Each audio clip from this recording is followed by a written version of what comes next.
Hello engineers, नमस्कार, प्रणाम, सत श्री अकाल। क्या हाल चाल? आई होप काफ़ी अच्छे होंगे, स्वस्थ होंगे, मस्त होंगे।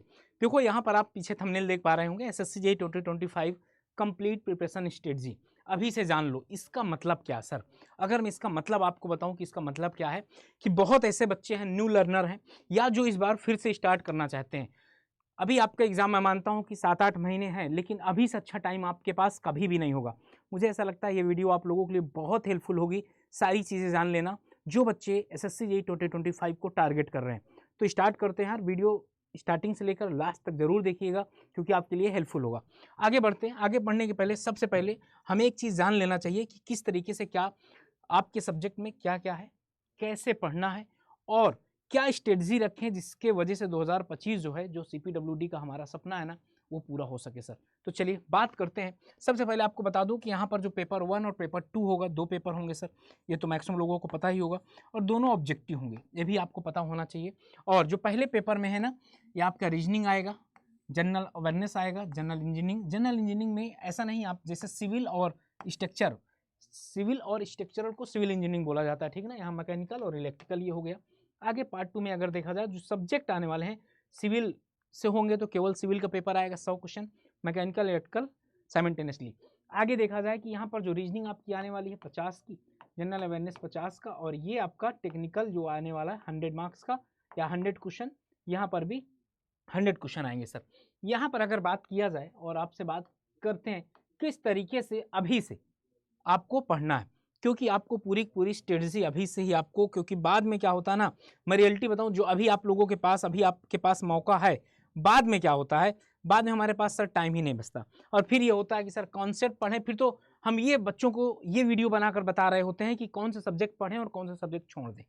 लेकिन अभी हम उनको ये जरूर बता रहे हैं कि आपको हर एक सब्जेक्ट के हर एक पॉइंट पर फोकस करना है, कोई भी सब्जेक्ट छोड़ना नहीं है। इंपॉर्टेंट है या नहीं है ये हम बाद में डिसाइड करेंगे, अभी हमारा टारगेट होना चाहिए सारे सब्जेक्ट को सेम वेटेज देते हुए आगे बढ़ना है, क्योंकि एग्जामिनर का दिमाग कभी भी घूम सकता है। सबसे पहले कॉन्सेप्ट की बात किया जाए, जैसे आप सबको पता है कि अभी आप लोगों के पास कुछ नहीं तो 6 महीने का टारगेट लेकर चलो, 6 मंथ का हम टारगेट अगर लेकर चलते हैं, क्योंकि अगर 6 महीने में अगर हो जाएगा ना, तो आराम से आप 1 महीने में एमसीक्यू कर लेंगे, पीवाईक्यू 1 महीने में करेंगे, 1 महीना रिवीजन कर रहे हैं, आराम से कर रहे हैं, भागा दौड़ी नहीं करने का। 6 महीने जो आपके पास हैं, 6 महीने में आप एक टारगेट बना सकते हैं कि एक मंथ में कम से कम अपने हिसाब से 2 से 3 सब्जेक्ट आपको खत्म करने हैं, ठीक। अब आप समझ लीजिए 2 से 3 सब्जेक्ट खत्म करेंगे, 12 सब्जेक्ट है, 12 सब्जेक्ट है। और यहाँ पर इस वजह से कुछ सब्जेक्ट आपके छोटे भी हैं, कुछ सब्जेक्ट आपके छोटे भी हैं, जैसे एस्टिमेशन आप 10-12 घंटे में पढ़ सकते हैं, आप हाइड्रोलॉजी, इरिगेशन, आप इस तरह के कुछ छोटे छोटे सब्जेक्ट हैं, स्ट्रक्चर आपका छोटा सब्जेक्ट है। प्रैक्टिस बहुत करनी पड़ेगी, पहले क्वेश्चन लगाने ही नहीं है, पहले हमें एक बार क्वेश्चन को केवल देख लेना है। देख लेने से एक मत ये हो जाता है, आपको आइडिया लग जाता है कि इनका लेवल क्या है, बस अपने कॉन्सेप्ट पर ध्यान देना स्टार्ट कर देना है। सबसे पहले आप जो कॉन्सेप्ट पढ़ेंगे, उस कॉन्सेप्ट के जो नोट्स आप बनाएंगे ना सर, वो नोट्स आपके अपने हाथों द्वारा बनाया जाना चाहिए। मैं कितना भी आपको नोट्स प्रोवाइड कर दूं, और मैं आपसे कितना भी बोलूं कि सर नोट्स बनाने की जरूरत नहीं है, मेरी नोट्स पढ़ लो, हाँ पढ़ लेंगे सर, लेकिन हम अपनी नोट्स खुद की बनाएंगे। आप अपनी नोट्स खुद की बनाइएगा, आप कभी भी रिसर्च करिएगा ना, इसका बहुत ज़्यादा बेनिफिट होता है जब आप खुद बनाते हैं ना। हम बताएं, हम जब स्टार्टिंग पढ़ाते थे, तो हम अपनी खुद प्रॉपर नोट्स बनाते थे। वो बात अपनी जगह कि 10-12-15 बुक रख कर हम बनाते थे, नोट्स रख कर बनाते थे, लेकिन अपनी नोट्स खुद हम बनाते। उससे आपको एक आइडिया रहता है कि आप अपने अनुसार सारा कुछ मैनेज कर लेते हैं, और कहीं ना कहीं आपका माइंड मैप होता जाता है। सर कॉन्सेप्ट आप सबसे पहले आप देखिए, कॉन्सेप्ट आपके नोट्स होने चाहिए, नोट्स में प्रॉपर सब्जेक्ट के बाद थोड़ा सा स्पेस रखिएगा, ताकि जो नई चीज़ें ना वहाँ पर ऐड करते जाइएगा। और जब आप ऐसे करते रहेंगे ना, तो पता है आपकी जो नोट्स हो जाएगी वो ब्रह्मास्त्र हो जाएगी, जैसे हम बोलते हैं ना, ये ब्रह्मास्त्र है पूरा का पूरा। आप अगर उतना एक बार पढ़ लिए, और मैं बता दूं रियलिटी, आपको जो कॉन्सेप्ट है, आपको लगेगा कि सर एक बार में हो जाएगा, एक बार नहीं, कम से कम 30 से 40 बार पढ़ना पड़ेगा। एक बार पहले पढ़ लिए, फिर दोबारा पढ़ लिए, तिबारा पढ़ लिए, मतलब इतना प्रैक्टिस, रिवीजन वगैरह इंक्लूड करके कम से कम इतना होगा, तब आप इस पूरे नोट्स का आप 80 to 90% कवर कर पाओगे। कुछ बच्चे होते हैं सर भूल गया, भाई इतने बार पढ़ा जाएगा कम से कम एग्जाम तक, साथ में कौन जैसे जो सब्जेक्ट हो गए अगले महीने उनको रिवीजन में डाल दो, समझ गए ना, उनको अगले महीने किस में डाल दीजिए आप, रिवीजन में डाल दीजिए, तभी आपका कुछ आगे हो पाएगा। और इससे अच्छा सही समय मिल ही नहीं सकता आप लोगों को, मतलब जो आपका एसएससी जेई, जो आपका एसएससी जेई 2025 है ना, सीपीडब्ल्यूडी जिनका जिनका सपना है, सीपीडब्ल्यूडी जिनका जिनका सपना है ना, तभी पूरा हो पाएगा सर, आप समझ लो। इसके पहले तो पॉसिबल ही नहीं है, इसके पहले पॉसिबल ही नहीं है सर। आगे बढ़ते हैं। सबसे पहले आप कॉन्सेप्ट अपना क्लियर किए, आपका क्या टारगेट हुआ अभी सर? अभी पहले मंथ में 2 सब्जेक्ट आपको खत्म करने हैं अच्छे से, ऐसा भी नहीं कि जो अच्छे लगते हैं खराब लगते हैं, सारे सब्जेक्ट। और जब आप कॉन्सेप्ट कर लीजिए और दिन भर में एक ऐसा, जैसे जो सब्जेक्ट आप पढ़ रहे हैं, लेटर सपोज मैं बीएमसी पढ़ रहा हूँ, तो बीएमसी जैसे मेरा साथ में चल रहा, जैसे मेरा अभी स्टोन हुआ या ब्रिक हुआ, जैसे आपके होंगे ना सर, इसका पीवाईक्यू एसएससी जेई का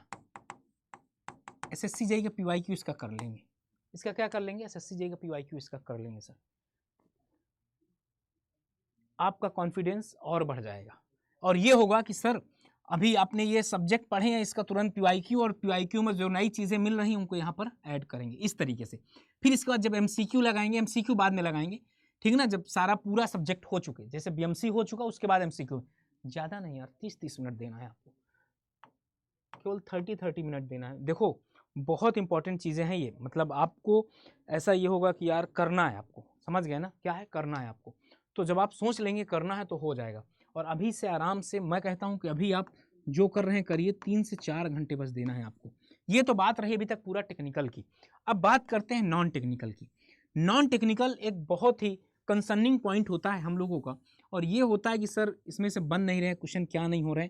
आज मैं बता दे रहा हूँ एकदम बनने लगेगा। करंट अफेयर, आप ये मान लीजिए कि डेली आपको कम से कम 30 मिनट सुनना है। क्या करना, 30 मिनट आपको केवल सुनना है, कुछ नहीं करना, लेटे सुन रहे हैं बस, कहानी जैसे आपको सुनना है। बाकी आपका polity, history, geography, physics, chemistry, आपका जब मन करे तब आप इसको पढ़िए, जब आपके पास टाइम है आपने स्टार्ट कर दिया। एक बार इनकी भी आपकी प्रॉपर नोट्स होनी चाहिए। मैं सबको आपके नोट्स पे ही प्रेफर कराऊंगा कि भाई आपके खुद के नोट्स होने चाहिए। आपने क्या किया, आपने पॉलिटी ये डेली पढ़ना है, इसको भी आप टारगेट कर सकते हैं कि अभी पॉलिटी पढ़ रहे हैं 10 दिन में हो जाएगा। फिर लूसेंट जरूर पढ़िएगा, लूसेंट अगर एक बार हिंदी इंग्लिश जिसमें आप कंफर्टेबल हो ना, वो एक बार निपाट देना है आपको। और जो जो इंपॉर्टेंट लगे नोट्स अपनी बनाते जाइए।